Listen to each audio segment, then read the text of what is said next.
Izvēle studēt ķīmiju ir ļāvusi man piepildīt manu sapni, strādāt starptautiskā vidē un radīt pasaules līmeņa produktus.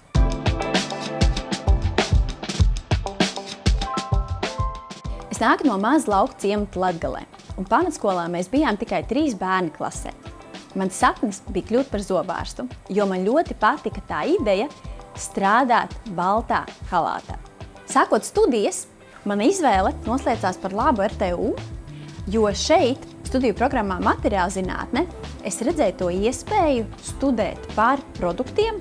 Nākošais solis bija studijas Erasmus Dānijas Tehniskajā universitātē, kas vēl vairāk parādīja man šo fokusu, ko nozīmē darbs starptautiskā vidē un ko nozīmē jaunu produktu radīšana.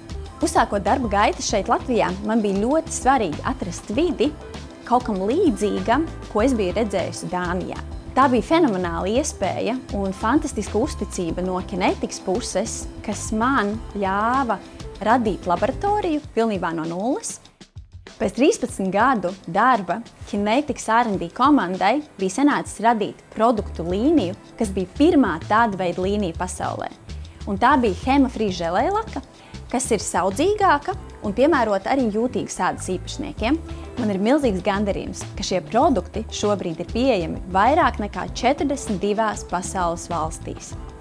Es ticu tam, ka katrs sapnis, kas mums ienāk prātā, ir realizējams. Nevajag baidīties atšķirties no citiem, nevajag baidīties darīt citādāk, jo neviens sapnis mums nevar būt par lielu. Viss ir iespējams.